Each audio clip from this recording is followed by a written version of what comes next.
Welcome to day 25 of Strong and 75. If you guys have not watched days 1 through 24, please go back and watch them. We have done so much so far. We have 75 days total, so we're not even halfway there if we think about how many days we still got left to do. So please go back and watch those days. And if you guys have not gotten your 3-book bundle, which would include the book that we're doing right now, plus you're going to also get the Raise Your Credit Score 100 points in 30 days and the Sue and to Win. They all literally go together.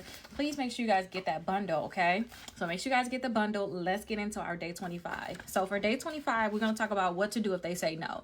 Now, we're talking about really like late payments right now. If they say no when it comes down to your late payments, I already told y'all yesterday for day 24, resend it out. Send it to the credit bureau. Y'all can send that same letter that y'all sent out, like that example I have at Capital One.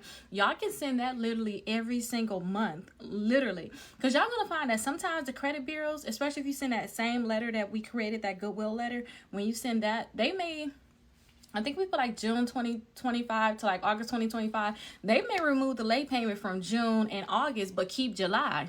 So now all we got to do is just resend that letter and just only talk about July at this point. And sometimes TransUnion delete all of the late payments, like we'll remove all of the late payments.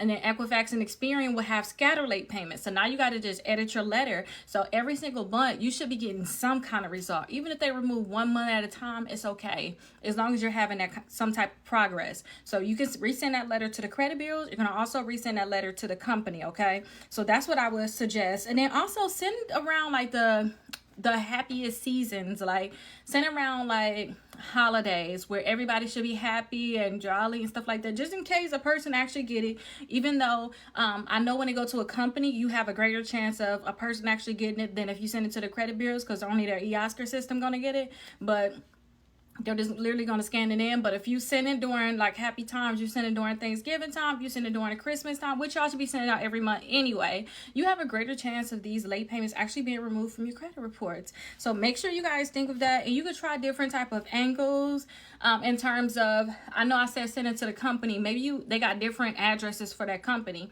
Maybe you want to send it to different addresses. Some people even used to email the CEO.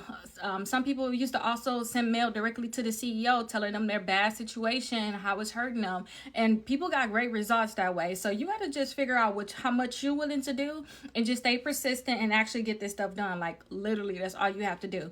If you guys have not done the 6 months of letters, that's just one easy thing that you can tackle, because you already have 6 months of consecutive letters that you can send out to send to the credit bureaus regarding your negative accounts. So make sure you guys, if you haven't already, do the 6 months of letters and then be persistent with these goodwill letters, okay? Be very, very persistent. And if you haven't been inside the course yet, don't forget, you guys have those letters inside your course for free. You guys have the free course. Take full advantage. If you guys have any questions, definitely let me know, and I'll see you guys for day 26.